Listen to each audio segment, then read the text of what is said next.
तो आज हम लोग आ गए हैं एंशिएंट हिस्ट्री के पार्ट नंबर 3 को लेकर। इसमें आज से हम लोग जो हिस्ट्री से रिलेटेड यानी एंशिएंट हिस्ट्री से रिलेटेड वे टॉपिक जिनसे प्रत्येक एग्जाम में हर एक साल खूब सारे सवाल पूछे जाते हैं, वे सवाल हम लोग लेकर यहाँ पर आए हैं और साथ ही आपको उसका डिस्कशन भी कराएंगे जिस टॉपिक से रिलेटेड सवाल है। तो अगर आप हमारी वीडियो को देख रहे हैं और अभी तक आपने चैनल को सब्सक्राइब नहीं किया है तो सबसे पहले आप चैनल को सब्सक्राइब कीजिए और बेल आइकन भी आप प्रेस कर दीजिए ताकि आपको इस वीडियो की जो इंफॉर्मेशन है सबसे पहले आप तक पहुंचे।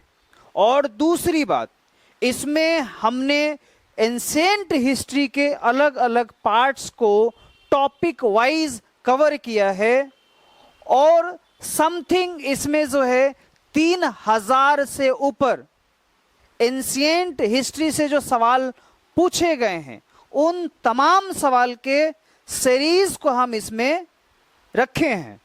तो ये क्लास आपके सभी प्रकार के एग्जाम्स के लिए काफी इंपॉर्टेंट होगा। आगामी अगर आप बीपीएससी की तैयारी कर रहे हैं जो 25 अक्टूबर का उसका एग्जाम होने वाला है या अदर और किसी भी तरह का एग्जाम्स की तैयारी कर रहे हैं तो ये जो सीरीज है आपके लिए काफी फायदेमंद होगा और यहां से आपको डायरेक्टली क्वेश्चंस आपके एग्जाम्स में आने की संभावना है। तो बिना देर किए हम इस टॉपिक को शुरू करते हैं। तो चलिए, आज हम लोग आ गए हैं हिस्ट्री यानी प्राचीन इतिहास को समझने के लिए। लेकिन उससे पहले हम आपको बताएंगे कि हिस्ट्री डायरेक्ट हिस्ट्री से शुरुआत इसकी नहीं होती है, क्योंकि हिस्ट्री के पार्ट्स में एक आपका आ जाता है प्री हिस्ट्री। प्री हिस्ट्री जिसे हम क्या बोल सकते हैं, प्रागैतिहासिक काल। क्या बोल सकते हैं, प्रागैतिहासिक काल।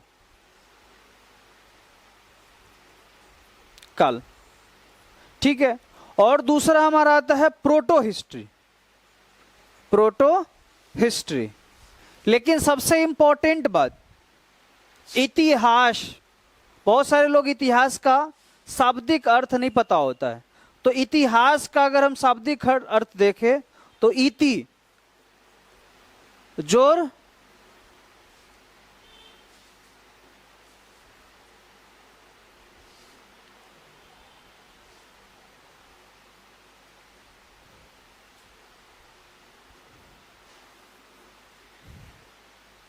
इतिहास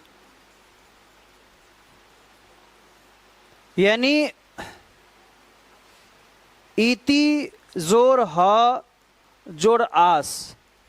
इसका अर्थ होता है, इति का मतलब होता है ऐसा, निश्चित रूप में था, और ह मतलब था। ठीक है, यानी इतिहास मतलब ऐसा निश्चित रूप में था। इतिहास का मतलब क्या होता है, ऐसा निश्चित रूप में था। इति मतलब ऐसा, हा मतलब निश्चित और आस मतलब रूप में था। यानी इतिहास में कोई भी टॉपिक आपको दिया गया है, कुछ भी लिखा गया है, तो इसका अर्थ यह है कि वह था इतिहास में। लेकिन इतिहास का पार्ट वो नहीं हो सकता जिसका कोई एविडेंस नहीं है, जिसका कोई साक्ष्य नहीं है, उसे इतिहास में हम शामिल नहीं कर सकते। जैसे चंद्रकांता, जैसे कई सारी कहानियां होती है जिसे कहते हैं कि ये ऐतिहासिक कहानी है, लेकिन वो ऐतिहासिक कहानी नहीं होती और उसको इतिहास में शामिल भी नहीं किया जा सकता है। रीजन, क्योंकि उसका कोई एविडेंस नहीं है, कोई भी साक्ष्य नहीं है। तो इतिहास में उन्हीं चीजों को रखा जाता है जिसका कोई एविडेंस होता है, कोई साक्ष्य होता है। जब तक उसका एविडेंस, जब तक उसका कोई साक्ष्य नहीं होता, इतिहास में हम उसे नहीं रख सकते। रामायण को हम ऐतिहासिक पुस्तक नहीं कह सकते। यानी वो हिस्टोरिकल एविडेंस नहीं देता है। उसी तरह महाभारत को भी हम हिस्टोरिकल एविडेंस नहीं कह सकते। ये धार्मिक ग्रंथ हो सकता है लेकिन हिस्टोरिकल एविडेंस नहीं है, ठीक है। तो ये कहानी है, सिर्फ ये मैथोलॉजिकल कहानियां हैं, ठीक है। इसमें सच कुछ भी नहीं है, ठीक है। हाँ, कुछ ऐसे जगहों पर उसके कुछ स्थलों का प्रमाण मिलता है लेकिन तिथि का अभाव इसमें होता है। लेकिन इतिहास क्या कहता है कि तिथि भी हो, तिथि की भी जानकारी होनी चाहिए। अगर कोई वस्तु है या बहुत पहले था तो उसका एक टाइम पीरियड होगा या उसका कोई अवशेष जरूर होगा या उससे जुड़ा हुआ कोई स्थल जरूर होगा। अगर ऐसा नहीं है तो वो हिस्ट्री नहीं है, यानी उसको अंतर्गत हम हिस्ट्री को नहीं रख सकते। लेकिन बहुत सारे ऐसे भी लोग होते हैं जो इतिहास को एक अलग परिभाषा देते हैं। इतिहास किसको कहते हैं? तो बीती हुई कहानी को इतिहास कहते हैं, यही कहते हैं लोग। गलत है ये, सरासर ये परिभाषा क्या है, गलत है। ये व्याख्या सरासर गलत है, क्योंकि कहानी काल्पनिक हो सकती है, कहानी यथार्थ भी हो सकती है, लेकिन वो हिस्टोरिकल एविडेंस तो पेश नहीं करती ना। तो यहां पर हमने एक पॉइंट समझा कि हिस्ट्री में जो कुछ भी दिया जाता है उसका बतौर एक साक्ष्य होता है, और जब तक साक्ष्य नहीं होता है तब तक हम उसको हिस्ट्री के अंतर्गत नहीं रखते हैं। Is that clear? कोई दिक्कत?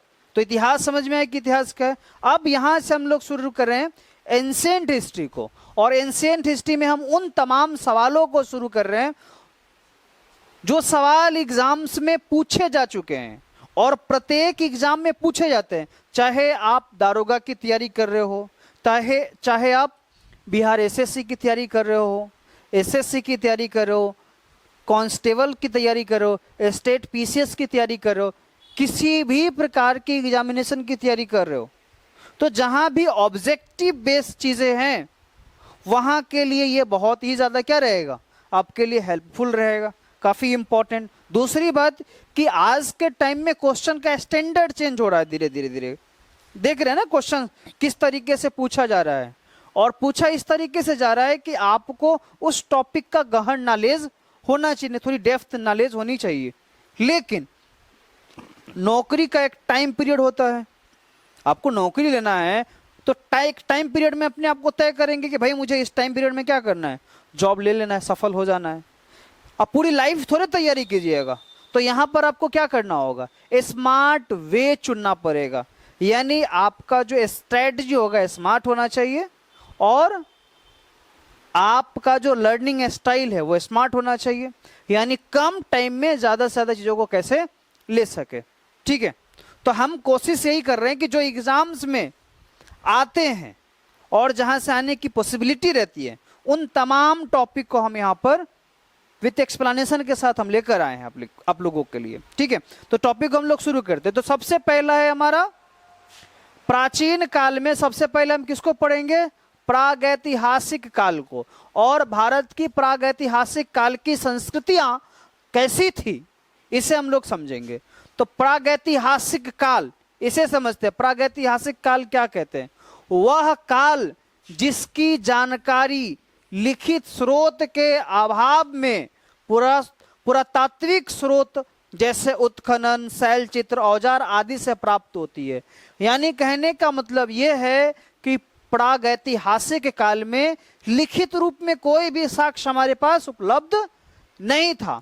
जो भी उस समय के औजार थे, हथियार थे, उस समय के बनाए गई चित्रकलाएं थी, ठीक है, उन तमाम चित्रकलाओं की मदद से, उन औजारों की मदद से हम उस टाइम पीरियड के इतिहास को जानते हैं। और ये मैंने कहने का मतलब है चित्रकला को पढ़ते हैं या उस समय के औजार हथियार को पढ़ते हैं, शिलालेख को देखते हैं, और इन सब से जो हम स्टडी करते हैं वो स्टडी कहाँ करते हैं, एंशिएंट के कौन से पार्ट में, प्रागैतिहासिक काल में। ठीक है, और भारत में यह काल लगभग कब से कब तक माना जाता है, तो 5 लाख ईसा पूर्व से 2500 ईसा पूर्व तक का काल को क्या कहा गया है? प्रागैतिहासिक काल। यानी इसी काल में बहुत महत्वपूर्ण घटनाएं हुई हैं और उन घटनाओं को हम लोग एक एक करके चरणबद्ध तरीके से क्या करेंगे, यहाँ पर स्टडी करेंगे। तो एक बार मैं रिपीट करता हूं, प्रागैतिहासिक काल में हमें कोई भी लिखित साक्ष्य नहीं मिलता है। हमें क्या मिलता है वहां पर? तो वहां पे मिलता है हमें शैल चित्र, मतलब शिलालेख पे लिखा हुआ, पत्थरों पर उकेरा गया चित्र, ठीक है। उसके बाद उस समय के पत्थरों के औजार, पत्थरों के हथियार मिलते हैं, ठीक है। और इसके अलावा हमें वहां पर यानी उस टाइम में कुछ भी यानी लिखित रूप में उस टाइम का कोई भी हमें स्रोत नहीं मिलता है, ठीक है। यानी प्रागैतिहासिक काल को हम कैसे डिफाइन कर सकते हैं? जिस काल में कोई भी लिखित रूप में कोई प्रमाण न हो, बल्कि साक्ष्य के रूप में शिलालेख और औजार, ये सारी चीजें क्या हो, उपलब्ध हो, तो वो इतिहास किसमें जाएगा? प्रागैतिहासिक काल में। कोई दिक्कत नहीं। चलिए अब आगे बढ़ते हैं। प्रागैतिहासिक काल के मुख्य विभाग यानी मुख्य भाग, तो पहला विभाग कौन आता है? पूरा पाषाण काल। क्या कौन सा आता है? पूरा पाषाण काल। इसको पैलोलिथिक पीरियड कहते हैं या पैलोलिथिक एज कहते हैं। इसका टाइम पीरियड कब से कब तक है? 5 लाख ईसा पूर्व से 10,000 ईसा पूर्व तक के पैलोलिथिक पीरियड को माना जाता है, पूरा पाषाण काल को माना जाता है। इस काल में क्या करते थे मानव? शिकारी बने, शिकार करते थे अपना भोजन। इस समय इनकी जिंदगी खाना बदोश हुआ करती थी और ये खाद्य संग्राहक भी थे। भोजन को क्या करते थे? जमा भी करते थे। और इसी काल को कितने भागों में बांटा गया है? 3 कालों में बांटा गया है। पहला है निम्न पाषाण काल यानी निम्न पूरा पाषाण काल, दूसरा है मध्य पूरा पाषाण काल और तीसरा है उच्च पूरा पाषाण काल। निम्न पूरा पाषाण काल का टाइम पीरियड 5 लाख से 50,000 के बीच माना गया है और मध्य पूरा पाषाण काल का 50,000 से 40,000 ईसा पूर्व माना गया है और उच्च पूरा पाषाण काल को 40,000 से 10,000 ईसा पूर्व माना गया है। इस काल के जो प्रमुख स्थल हैं वो कौन कौन है? भीमबेटका कहाँ है ये? मध्य प्रदेश। नर्मदा घाटी, बेलन घाटी। बेलन घाटी कहाँ है? उत्तर प्रदेश। ये भीमबेटका क्या है? तो भीमबेटका को हम लोग बताएंगे, ये आगे देखेंगे इसको। भीमबेटका ऐसे मैं बता देता हूँ। भीमबेटका एक शैली थी पत्थरों पर उकेरने की, पत्थरों पर लिखने की, चित्रकला शैली थी ये, ठीक है। इसके बाद हम लोग अब आ जाते हैं अगला। पहला है हमारा मध्य पाषाण काल, मीसोलिथिक पीरियड। 10,000 ईसा पूर्व से लेकर 7,000 ईसा पूर्व तक के काल को क्या कहा गया? मध्य पाषाण काल कहा। क्या कहा गया? मध्य पाषाण काल। इस काल में मानव क्या करते थे? शिकार किया करते थे और पशुओं को पालने लगे थे, यानी पशु पालन करना इस काल में क्या कर दिए थे? शुरू कर दिए थे। इसकी विशेषता अगर देखी जाए तो ये सूक्ष्म पाषाण काल यानी माइक्रोलिथिक पीरियड के नाम से भी आता है। और इनके जो प्रमुख स्थल मिले, बागौर, लेखनिया, आदमगढ़ और भीमबेटका, इसके प्रमुख स्थल हैं जो यहाँ से प्रमाण मिले हैं मध्य पाषाण काल के, ठीक है। उसके बाद है दूसरा आपका नव पाषाण काल यानी नियोलिथिक पीरियड। 7,000 ईसा पूर्व से 2500 ईसा पूर्व तक के काल को क्या कहा जाता है? नव पाषाण काल कहा जाता है। इस काल में मानव जो थे वो क्या करने लगे थे? कृषि करना शुरू कर दिए थे। और जब कृषि करने लगे तो आप समझ लीजिए कि वो जगह यानी शिकार करने के लिए यहाँ का जब मतलब क्या कहते हैं, जानवर खत्म हो जाते थे दूसरे जगह जाते थे, ठीक है, शिकार करने के लिए, तो घूमते रहते थे इसमें। लेकिन इस पीरियड में जब आए तो इन्होंने क्या करना शुरू कर दिया था? एग्रीकल्चर, कृषि करना शुरू कर दिया था और यहीं से स्थिर होने लगे थे और यहीं से ये समुदाय में रहने लगे थे। यानी कृषि पशुपालन के आरंभ इसी काल से हुआ है। और इसका प्रमाण कहाँ कहाँ से मिला है, तो मेहरगढ़ जो भी बलूचिस्तान में है, बुर्जहोम जो कश्मीर में है, गुफराल, इन सब जगहों से नवपाषाण काल के अवशेष क्या हुए हैं, प्राप्त हुए हैं। ठीक है, इसके बाद आ जाता है ताम्रपाषाण काल। कौन सा आता है, ताम्रपाषाण काल। ताम्रपाषाण काल, इस काल में क्या हुआ था, पत्थर के साथ साथ तांबे का भी प्रयोग होना शुरू हो गया था।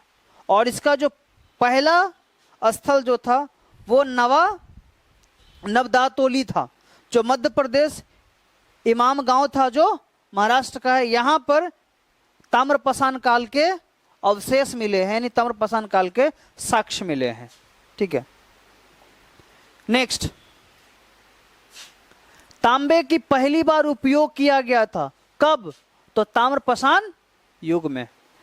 यह कहां सवाल पूछा गया है, किसमें, यूपी एसएससी एग्जाम में और पीईटी, यानी कब पूछा गया था, 2022 में पूछा गया यह सवाल। यानी तांबे का पहली बार उपयोग कहां किया गया, यानी कब किया गया, किस युग में किया गया, तो ताम्रपाषाण युग में हुआ। ठीक है, व्याख्या अगर देखें हम इसका, तो ताम्रपाषाण युग यानी इसको बोलते हैं चाल्कोलिथिक पीरियड। क्या बोलते हैं, चाल्कोलिथिक पीरियड, यानी वह संक्रमण काल है जब मानव ने पत्थर के औजारों के साथ साथ तांबे का प्रयोग करना शुरू कर दिया था। यह नवपाषाण काल के बाद का चरण है। कब के समय का है, कब के समय की बात है, ये नवपाषाण काल के समय के बाद की बात है। भारत में इस युग के प्रमुख स्थल जैसे नवदातोली जो मध्य प्रदेश में है, इमाम गांव और दैमाबाद जो महाराष्ट्र में है। और तांबा पहली धातु थी जिसे मानव ने गलाना और ढालना सीखा था। यानी पहली धातु कौन सी थी, यहां से एक सवाल आ सकता है, जिसे मानव ने ढालना गलाना शुरू किया था और उससे औजार और अलग अलग यंत्र जो है वो बनाना शुरू किया था। वो कौन है, तांबा। कौन है, तांबा। तो ये क्वेश्चन क्लियर हुआ। तो तांबे का पहली बार प्रयोग कब हुआ था, कब उपयोग किया था मानव ने, किस युग में किया था, ताम्रपाषाण युग में किया। क्लियर है। अब आ जाते हैं भीमबेटका। भीमबेटका की गुफाओं की खोज कब हुई थी, तो 1957-58 में। और ये कहां पूछा है, एनटीपीसी में, रेलवे में ये एग्जाम में आपको से पूछा गया है 2021 में। ठीक है ना। तो आप भीमबेटका सबसे पहले समझिए, भीमबेटका कहाँ है, भीमबेटका की गुफा कहाँ है, मध्य प्रदेश में। कहाँ है ये, मध्य प्रदेश में। और ये क्या है, शैल चित्र है। शैल चित्र मतलब शिला पर लिखा जाने वाला, शिला पर जो चित्र बनाए, चित्रकारी की जाती, शिला मतलब पत्थर, पत्थर पर लिखा जाने वाला चित्र था। इनकी खोज कब हुई, 1957 से 58 में। और इसकी खोज किसने किया था, तो भारतीय पुरातत्व सर्वेक्षण विभाग ने, एएसआई, जिसको ASI archaeological survey of India. और इसके नेतृत्वकर्ता कौन थे, तो विष्णु श्रीधर वानकर। कौन थे, विष्णु श्रीधर वानकर ने इसकी क्या करी थी, खोज की थी। अब ये चित्र की बात करें, ये चित्र पूरा पाषाण काल से लेकर मध्य पाषाण काल तक के हैं, ये दिखाता है और मानव जीवन के विभिन्न पहलुओं को दर्शाता है। यानी ये चित्र अगर भीमबेटका की बात करें तो भीमबेटका क्या क्या रिप्रेजेंट करता है, तो भीमबेटका से और क्या क्या सवाल आ सकता है। सबसे पहले भीमबेटका कहाँ स्थित है, कहाँ बोलेंगे, मध्य प्रदेश में है। ठीक है। भीमबेटका क्या है, तो एक शैल चित्र है, यानी पत्थरों पर उकेरे जाने वाला चित्र है। अभी रिसेंटली यही प्रश्न जो है केबीसी में पूछा भी है। अगर केबीसी देखते हो कौन बनेगा करोड़पति, तो आप ये सवाल जो वहाँ पर पूछा भी गया है। तो ये ऐसे सवाल है जो बराबर किसी न किसी एग्जाम्स में पूछा ही जाता है। तो भीमबेटका दूसरा, और भीमबेटका का खोज किसने किया, तो विष्णु श्रीधर वाकनकर, है ना। और कब किया, 1957 से 58, इसी बीच में इन्होंने खोज किया था। और ये किसका विवरण देता है, तो पूरा पाषाण काल से, यानी ये पूरा पाषाण काल से लेकर मध्य पाषाण काल तक के समय पीरियड का विवरण ये चित्र के जरिए चित्रित करने का प्रयास किया गया, बताया गया है। और दूसरा, उस समय का जो मानव जीवन था उन मानव जीवन के पहलुओं को यहाँ पर दिखाया गया है। अब अगले प्रश्न की ओर चलते हैं। अब अगला है भीमबेटका से। ये सब हम अभी कहाँ पढ़ रहे हैं? ये सब के सब पाषाण युग में ही पढ़ रहे हैं, ठीक है ना। भीम यानी पाषाण युग का मतलब पत्थर का युग, जहां पर पत्थरों पर सब कुछ किया जा रहा था, पत्थरों का ही चीजें बनाया जा रहा था। तो भीमबेटका का सैलसराय प्रसिद्ध है किसके लिए? तो भीमबेटका का सैलसराय प्रसिद्ध है किसके लिए? तो भारतीय उपमहाद्वीप पर मानव जीवन के प्राचीनतम चिन्हों की वजह से। किसके लिए प्रसिद्ध है ये? भीमबेटका सैलसराय प्रसिद्ध है किसके लिए? तो वहां पर भारत के उपमहाद्वीप पर मानव, यहां पर ये बोल सकते हैं मानव जीवन के प्राचीनतम चिन्हों की वजह से। यानी मैंने ऊपर बताया ना कि भीमबेटका में क्या दिखाया गया है, तो मानव उस समय जो पूरा पाषाण काल में और मध्य पाषाण काल में कैसे जीवन यापन करते थे उसका चित्रण किया गया है। तो यहाँ पर सिंपल भाषा में आप जवाब दे सकते हैं, क्या दे सकते हैं? मानव के जीवन का चित्रण किया गया है पूरा मध्य पाषाण में, नव पाषाण काल से लेकर मध्य पाषाण काल के बीच के, सॉरी पूरा पाषाण काल से लेकर मध्य पाषाण काल के बीच तक के टाइम पीरियड को क्या किया गया है? मानव के जीवन को दिखाने का प्रयास किया गया है। नेक्स्ट, इसकी व्याख्या हमने भी किया ही है। भीमबेटका ये रायसीन जिला मध्य प्रदेश, अगर जिला पूछेगा तो क्या बोल सकते हैं? रायसेन जिला है और कहाँ है? मध्य प्रदेश में। यहाँ पर 500 से अधिक शैलाश्रय मिले। कितने मिले हैं? 500 से अधिक चित्र मिले। कितने? 500 से अधिक चित्र मिले, जिनमें लगभग 10,000 वर्ष पुराने शैल चित्र मिलते हैं। और 500 चित्रों में से सबसे ज्यादा जितने भी चित्र हैं वो सारे के सारे कब के टाइम पीरियड का बता रहे हैं? 10,000 ईसा पूर्व के। ये चित्र भारतीय उपमहाद्वीप में मानव जीवन के प्राचीनतम प्रमाण है, यानी मानव का जीवन किस तरह चल रहा था, कैसा था, किस प्रकार से वो आगे बढ़ रहे थे, उनके चित्रण का प्रमाण यहाँ पर देखने को हमें मिलता है। यूनेस्को ने इसे 2003 में विश्व धरोहर स्थल घोषित किया। अब यहां से एक सवाल ये भी बन सकता है कि यूनेस्को ने इसे विश्व धरोहर स्थल कब घोषित किया? तो कब घोषित किया? 2003 में। यूनेस्को क्या है? तो यूनेस्को जो है दुनिया भर में जितने भी प्राचीनतम स्थल है, ठीक है ना, उनको संरक्षण प्रदान करता है और अपनी सूची में उसे शामिल करता है, ठीक है। जैसे बिहार में आप देखिएगा तो मुजफ्फरपुर में लंगट सिंह कॉलेज, उसको भी यूनेस्को के अंदर क्या कर लिया गया है? शामिल किया गया है। ताजमहल किसके अंतर्गत शामिल है? यूनेस्को के अंतर्गत। मतलब इससे क्या होगा? उसका संरक्षण होगा। इसके बाद आ जाते हैं अगले प्रश्न की ओर। यहां तक कोई दिक्कत? चौथा प्रश्न जो भी ये किस एग्जाम में पूछा गया है? NTPC में। कब पूछा गया? 2021 में। भारत में पाषाण कालीन शिला चित्रकारी पाई जाती है, तो कहां पाई जाती है बाबू? भीमबेटका में। यानी पहली बार भारत में जो चित्रकारी देखने को मिला वो कहां मिला? प्राचीन काल की चित्रकारी भीमबेटका में। दूसरा और कहीं पे प्रमाण नहीं है भीमबेटका से पहले, ठीक है ना। तो भारत में सबसे प्राचीनतम शिला चित्रकारी जिसे क्या कहते हैं? रॉक पेंटिंग भी कहते हैं। क्या कहते हैं? Rock painting. भीमबेटका की गुफाओं में ही मिलती है। ये चित्र प्राकृतिक रंगों जैसे गेरुआ, लाल, पीला, हरा से बनाए गए हैं। किससे बनाए गए हैं ये? तो प्राकृतिक जो रंग थे उससे मौजूद थे, उससे वो बनाए गए। कौन कौन? गेरुआ, लाल, पीला और हरा से बनाए। इनमें क्या क्या चित्र मौजूद हैं? तो शिकार करने के, नृत्य करने के, युद्ध करने के और पशुओं के चित्र जो उनके जीवन में थे उस समय, उसके चित्र यहाँ पर देखने को मिलेंगे, ठीक है ना। चित्र कितने वर्ष पुराने लगभग है इसमें? तो 30,000 वर्ष और मैक्सिमम 10,000 वर्ष से पुराने इसमें देखने को मिलता है। अब आ जाते हैं अगले प्रश्न की ओर। यहां तक कोई दिक्कत किसी को नहीं ना? बढ़िया समझ में आ रहा है।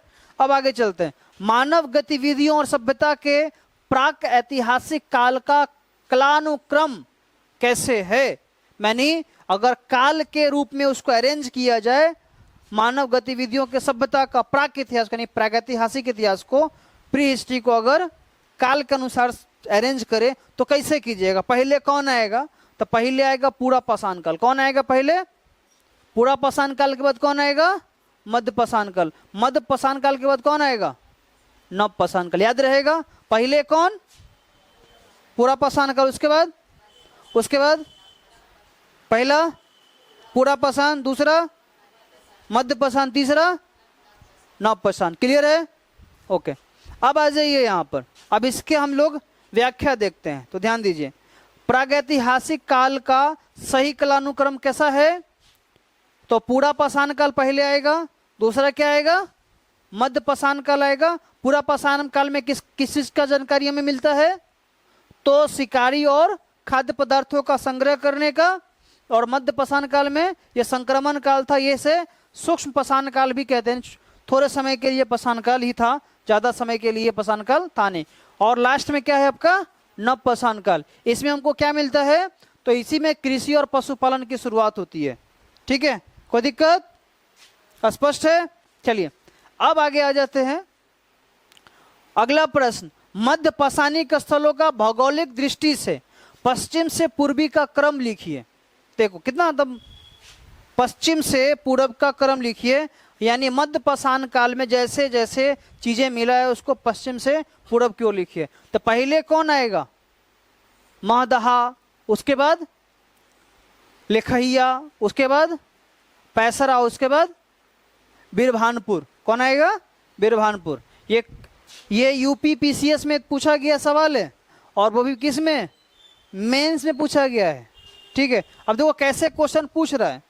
अब जिसको पता होगा ये चारों उत्तर, वही ना अरेंज कर पाएगा, और जिसको पता ही नहीं होगा अरेंज कर पाएगा? नहीं कर पाएगा। अब इसका व्याख्या देख लीजिए। व्याख्या क्या है? तो मध्य पाषाण कालीन स्थल मेसोलिथिक भारत में स्थित पश्चिम से पूर्व की ओर इस प्रकार स्थित है। कैसे हैं? पश्चिम यानी वेस्ट से ईस्ट की ओर। पहले कौन आएगा? महदहा, जो कि मध्य प्रदेश में। उसके बाद कौन आएगा? लेखैया, जो कि उत्तर प्रदेश में है। पैसरा किस में आएगा? बिहार है। उसके बाद बीरभानपुर कहाँ है? पश्चिम बंगाल। और इन स्थलों से सूक्ष्म पाषाण काल के उपकरण भी मिलेंगे, माइक्रोलिथिक और पशुपालन के प्रमाण भी क्या होते हैं? मिलते हैं। कोई दिक्कत? तो साथियों, अगर आपको ये वीडियो अच्छी लग रही हो, लग रहा हो कि ये बहुत इंफॉर्मेटिव है, ठीक है, तो इस वीडियो को आप अपने तक सीमित मत रखना, आप अपने दोस्तों में भी शेयर करो, ताकि ये जो हमने कलेक्शंस लाए हैं क्वेश्चंस का, और साथ में उसकी व्याख्या का भी हमने कलेक्शंस लाया है, ठीक है, उसका बेनिफिट केवल आप ही ना लें, आपके मित्र लोग भी लें, और वो अपने सिलेक्शंस के लिए जो है उनके लिए ये काफ़ी हेल्पफुल साबित हो, इसके लिए आप उसे शेयर भी कीजिए। चलिए, तो अब हम लोग आगे अगले टॉपिक की ओर बढ़ते हैं। अगला टॉपिक हमारा क्या है? वह स्थल जहां से प्राचीनतम अस्थाई जीवन के प्रमाण मिले हैं, वो कौन सा स्थान है? मेहरगढ़। यानी जहां पे लोग रहा करते थे वो जगह कौन सा है? मेहरगढ़। मेहरगढ़ कहाँ है बाबू? तो बलूचिस्तान। बलूचिस्तान कहाँ है अभी? पाकिस्तान में। ठीक है ना। यहाँ पर भारतीय उपमहाद्वीप का सबसे प्राचीन नव पाषाणिक स्थल है। लगभग कितना वर्ष पुराना? तो 7000 ईसा वर्ष पुराना है। यहाँ से कृषि यानी गेहूं, जौ, पशुपालन में गाय, भेड़, बकरी और अस्थाई वस्तुओं के प्रमाण मिले हैं। यानी यहाँ के लोग क्या करते थे? कृषि करते थे, खेती करते थे। किस चीज की? तो गेहूं की, जौ की। पशु का पालन करते थे। कौन कौन से पशु का पालन करते थे? तो गाय, भेड़ और बकरी की। ठीक है। और ये अस्थाई बस्तियों में रहा करते थे। यह सिंधु सभ्यता से पूर्व की संस्कृति का प्रतिनिधित्व करते हैं। किसके? सिंधु घाटी सभ्यता से पहले की संस्कृति का क्या करते हैं? प्रतिनिधित्व करते हैं। यानी पहली संस्कृति, यानी क्या कहने का मतलब है ये कि सिंधु घाटी सभ्यता थी, उससे पहले भी संस्कृति थी, उससे पहले भी सभ्यता थी। इसका प्रमाण जो है हमें मेहरगढ़ के अवशेष से मिलता है। कोई दिक्कत यहाँ तक नहीं? आगे बात समझ में? चलिए गुड। अब अगले टॉपिक पर हम लोग बढ़ेंगे। अब अगला सवाल हमारा है, गंगा घाटी में धान की खेती का प्राचीनतम प्रमाण कहाँ मिला था? तो वो कौन सा जगह है बाबू? लहुरादेव। कौन सा है? लहुरादेव। क्या बोलेंगे इसको? लहुरादेव। क्या बोलेंगे? लहुरादेव। ये कौन से एग्जाम में लिया गया है? मैंने किस सवाल में, किस एग्जाम में पूछा गया है? तो यूपी पीसीएस, मतलब पीसीएस का एग्जाम, ठीक है ना। लहुरादेव कहाँ पर है बाबू? तो ये है उत्तर प्रदेश में। यहीं से गंगा घाटी में धान की खेती यानी चावल की खेती का सबसे प्राचीनतम प्रमाण मिला है। कितना वर्ष पुराना प्रमाण है ये? आज से 2000 ईसा पूर्व पहले। यह स्थल कौन से पाषाण काल का कहलाता है? तो नव ताम्र पाषाण काल का, यानी संक्रमण काल का था। यानी चीजें संक्रमण काल किसको कहते हैं? जहां पर चीजें क्या होती है? बदलती है, आगे बढ़ती है। जैसे अभी देखे वर्तमान में 21वीं सदी जो है आपका, ये कौन सी सदी है? तो ये तकनीक का संक्रमण काल चल रहा है। यहाँ पर तकनीक क्या हो रहा है? आए दिन रोज डेवलप हो रहा है, बदल रहा है, ठीक है। तो केवल आप अधिकारी ही बनिएगा या आप सिर्फ नौकरी ही कीजिएगा, इतने तक नहीं सीमित रखना है खुद को। टेक्नोलॉजी में भी अपडेट करना है, ठीक है। क्योंकि जिस तरह से टेक्नोलॉजी अपडेट हो रही है, अगर आप खुद को अपडेट नहीं करोगे तो उसका कोई मतलब नहीं है। फिर आप पीछे ही, वक्त से पीछे ही रहोगे, ठीक है। तो फिर सरवाइव करना थोड़ा मुश्किल हो जाएगा, ठीक है। तो यहां पर हमने देखा कि गंगा घाटी में पहली बार धान की खेती होती थी। इसका प्रमाण कहां से मिला है? लहुरादेव से। कहां से मिला है? लहुरादेव। लहुरादेव कहां है? उत्तर प्रदेश में। धान की खेती होती थी कितना वर्ष पहले? 2000। ये कैसे पता चला? तो उस समय के जो धान और चावल के दाने थे वो मिले, और उसकी जब डेटिंग करी गई तो क्या हमें मिला कि आज से ये कितना वर्ष पहले होता था? 2000 ईसा पूर्व पहले कौन सी खेती होती थी? हाँ, आप समझ लीजिए। अब यहां पर आ जाइए, अगला है मध्य पाषाणिक स्थल से पशुपालन के साक्ष्य उपलब्ध हुए। कहां से? मध्य पाषाणिक स्थल से पशुपालन के साक्ष्य उपलब्ध हुए। कहां से? तब बागौर से। ये किस एग्जाम में पूछा गया है? तो बीओ के एग्जाम में। और कब? 2006 में। बागौर कहाँ है बाबू? तब बागौर राजस्थान में है। ये मध्य पाषाणिक काल का एक महत्वपूर्ण स्थल है। यहीं से पशुपालन के प्रमाण मिले हैं, और वहां पर गाय, भेड़ और बकरी का पालन किया जाता था, इसका प्रमाण मिला है। और इसी काल में मानव के आखेट से पशुपालक की ओर बढ़ने के क्रम को दर्शाता है। यानी इसी काल में मनुष्य जो था, मानव जो था, वो शिकारी से वो स्थिर यानी एग्रीकल्चर की ओर आगे बढ़ा, और यहीं से मनुष्य का जो है डेवलपमेंट आगे की ओर हुआ था, ठीक है। इसका प्रमाण कहां से मिलता है? तो बागौर से। कहां से मिलता है? बागौर से। कोई दिक्कत?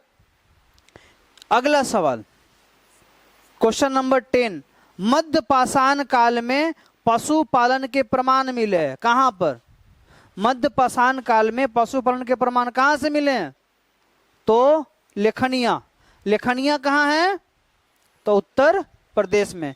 और ये भी मध्य पाषाण काल में पशुपालन के प्रमाण भी यहां से क्या हुए हैं? मिले हैं। यहां से क्या मिला है? तो यहां से पशुओं की हड्डी और पालतू पशुओं के चिन्ह प्राप्त हुए हैं। क्या हुए हैं?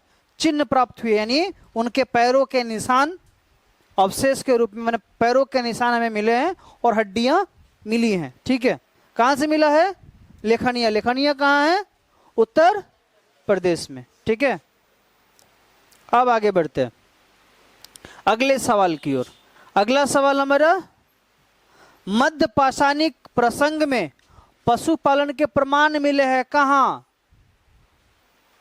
तो आदमगढ़। ये भी कहाँ है? मध्य प्रदेश। आदमगढ़ कहाँ है? मध्य प्रदेश। यह भी एक मध्य पाषाणी कालिक स्थल है और यहाँ से भी पशु के पालन के प्रमाण मिले हैं। और यह स्थल अपनी शैल चित्रकारी के लिए भी क्या है? प्रसिद्ध है। यहाँ पर शिलालेख पर चित्रकारी भी की गई है, इसके लिए भी आदमगढ़ प्रसिद्ध है। क्लियर? आदमगढ़ दो चीज के लिए प्रसिद्ध है, एक कि यहाँ पर पशुपालन के प्रमाण मिले हैं, और किसके जरिए मिले हैं? तो चित्रकारी के जरिए मिले हैं। ठीक है, अगला सवाल, ये भी यूपी पीसीएस के एग्जाम में पूछा गया है 2006 में। उत्खनित प्रमाणों के अनुसार पशुपालन प्रारंभ हुआ था कब? जब उत्खनन किया गया, यानी खोजा गया, यानी खोद कर निकाला गया, तो उसके प्रमाण प्राप्त हुए कि कब इसका खुदाई हुई। तो कब हुई? तो मध्य पाषाण काल में हुई। ठीक है, तो पुरातात्विक उत्खननों से यह सिद्ध हुआ कि पशुपालन की शुरुआत मध्य पाषाण काल में ही, यानी मध्य पाषाण काल से ही हुआ है। और इसी काल में जो है मनुष्य ने क्या करना शुरू कर दिया था? पशु पालना शुरू कर दिया था। और पशु पालना कब शुरू किया उसने? मध्य पाषाण काल में। कृषि करना कब शुरू किया उसने? नव पाषाण काल में। याद रहेगा, कोई दिक्कत नहीं। गुड। उसके बाद है अगला प्रश्न, मृत्यु वर्हित नव पाषाणिक स्तर प्रकाश में आया कब? तो ये कौन सा जगह है? गुफराल से। गुफराल कहाँ है ये जगह? कश्मीर में है। कहाँ पर है ये? गुफराल कहाँ पर है? कश्मीर में। और ये यहाँ पर नव पाषाणिक कालिक स्थल, यानी ये नव पाषाण कालिक स्थल के लिए जाना जाता है। यहाँ पर जो है मृतकों को दफनाने का प्रमाण मिला है। क्या मिला है? दफनाने का प्रमाण मिला, जिनमें मृत्यु ने दफनाने का प्रमाण। और यहाँ लोग मृतकों को दफनाते नहीं थे, यहाँ पर दफनाने की कोई विधि का प्रमाण नहीं मिला। मतलब यहाँ से ऐसे स्तर मिले हैं जिनमें मृत्यु के कोई प्रमाण नहीं मिले, अर्थात यहाँ मृतकों को दफनाते नहीं थे या दफनाने की कोई विधि नहीं थी। यहाँ पर सिर्फ ऐसे ही क्या कर देते थे? गाड़ देते थे। और यहीं पे ध्यान रखना, यहीं से एक प्रमाण और मिला था कि कुत्ता जो होता है ना, कुत्ता मनुष्य का पालतू जानवर होता है, मनुष्य को और कुत्ता को एक जगह पर दफनाया जाता था। तो सोचिए, उसी को दफनाया जाता है जो उसका क्या होता है? सबसे नजदीकी पशु होता है, जो सबसे प्यारा होता है। ठीक है ना, वही ना उसके साथ जाता है। अगला है, खाद्यान्नों की कृषि सर्वप्रथम कहाँ शुरू हुई थी? तो नव पाषाण काल में। खाद्यान्नों की कृषि मतलब गेहूं, चावल, इन सब की जो खेती, जौ की खेती कहाँ से शुरू हुई थी? नव पाषाण काल से शुरू हुई थी। यानी अनाज की कृषि शुरुआत नव पाषाण काल, नियोलिथिक पीरियड से हुआ। इसी काल में मानव ने क्या किया था? गेहूं, जौ, चावल, बाजरा, इन सब की खेती करना शुरू कर दिया था। और शिकारी संग्राहक जीवन से खाद्य उत्पादक जीवन की ओर आगे वे बढ़ने लगे थे। यानी शिकारी जीवन छोड़कर वो किसानी करना शुरू कर दिए थे। ठीक है, इसके बाद अगला सवाल, नव पाषाण कालीन गर्त निवासों के अवशेष मिले थे कहाँ से? तो बुर्ज होम से मिले थे। कहाँ से मिले थे? बुर्ज होम थे। गुफराल कहाँ है ये? बुर्ज होम, गुफराल कहाँ है? ये दोनों के दोनों कश्मीर में है। ठीक है ना, ये नव पाषाणिक स्थल है। यहीं से गर्त निवास के अवशेष मिले, यानी गर्त निवास जमीन में खोदे गए गड्ढे होते थे जिन्हें ऊपर से लकड़ियों और पत्तों से ढक दिया जाता था, और ठंडे प्रदेशों में रहने के लिए एक विशिष्ट पद्धति, क्योंकि कश्मीर क्या था, ठंड प्रदेश था, तो वहां पर लोग क्या करते थे, गुफाओं में रहते थे। किस में रहते थे, गुफाओं में, और ऊपर से पत्ता से क्या करते थे, वो ढक देते ताकि ठंडी जो है उस पर असर ना करे। ठीक है, इसके बाद है राख का टीला नव पाषाणिक स्थल से संबंधित है। कौन सा, संगन कल्लू। कौन सा है, संगन कल्लू। राख का टीला, राख का टीला कहाँ मिला था, संगन कल्लू में। और ये किस काल से संबंधित है, तो नव पाषाणिक काल से संबंधित है। ठीक है, संगन कल्लू कहाँ पर है, कर्नाटक के एक नव पाषाणिक स्थल है जो अपने राख के टीलों के लिए क्या है, प्रसिद्ध है। राख को क्या कहते हैं, ऐस कहते हैं। क्या कहते हैं, ऐस मड्स कहते हैं, ऐस मड्स कहते हैं। अच्छा, एक चीज जानते हो आप लोग, राख से बर्तन धोया जाता है, आज भी धोया जाता है कि बस अब केमिकल वाला यूज किया जाता है, धोया जाता है। क्यों धोया जाता है, क्या होता है उससे फायदा, और देखो अगर नहीं पता है तो अगर घर में साबुन जो आता है, भीम बार या ये सब जो यूज कर रहे हो बर्तन धोने के लिए, उसके जगह पर आप राख का यूज कीजिए। ठीक है, समझ में आई बात। राख का यूज करने से वो क्या होता है, बर्तन को जब आप साफ करोगे तो राख के अवशेष, छोटे छोटे पार्ट जो उसमें रह जाते हैं, और वही जब भोजन बनता है तो उसके साथ वो मिल जाता है। ठीक है, और वो जब आपके पेट में यानी स्टमक में जाएगा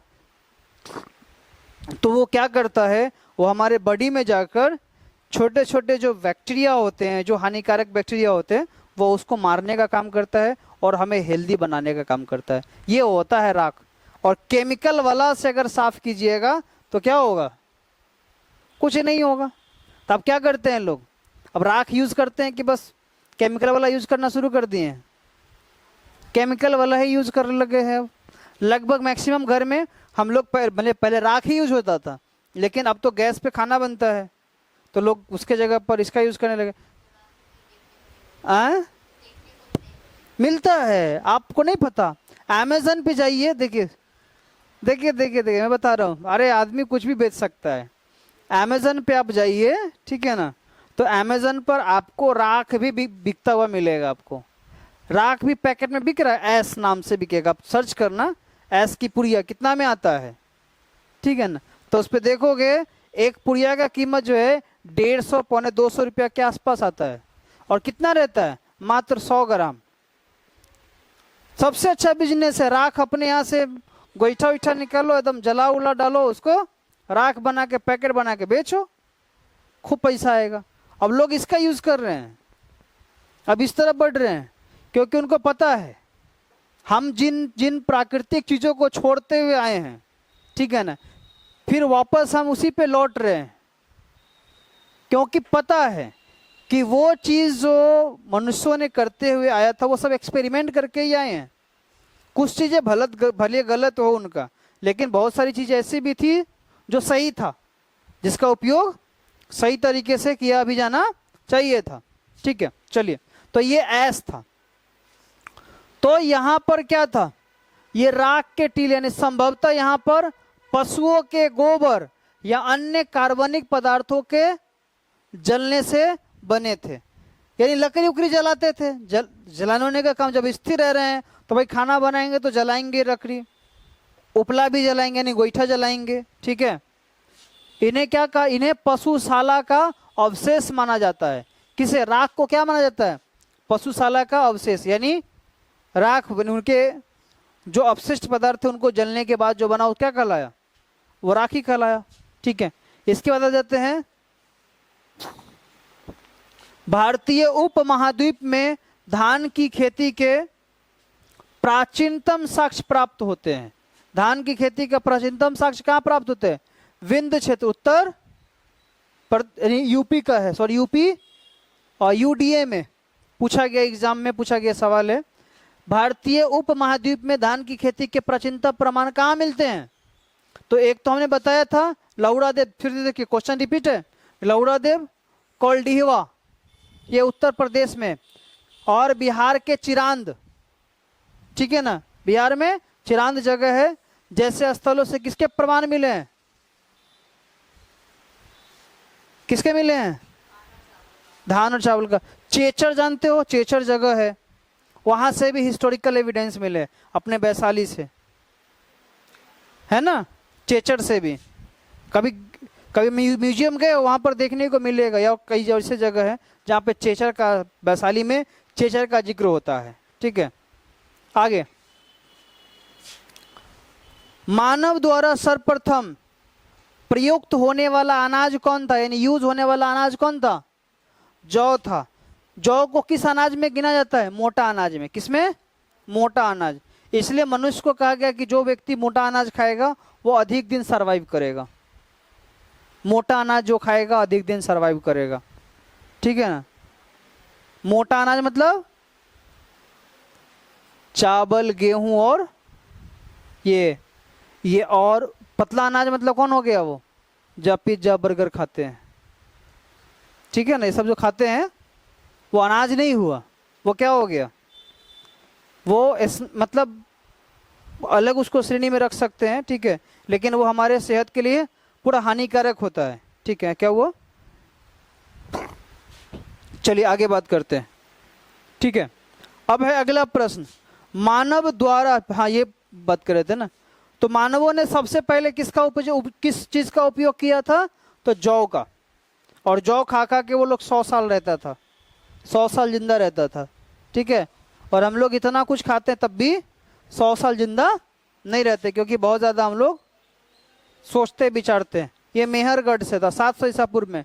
जैसे प्राचीनतम ये भी नवपाषाणिक स्थलों में से एक है।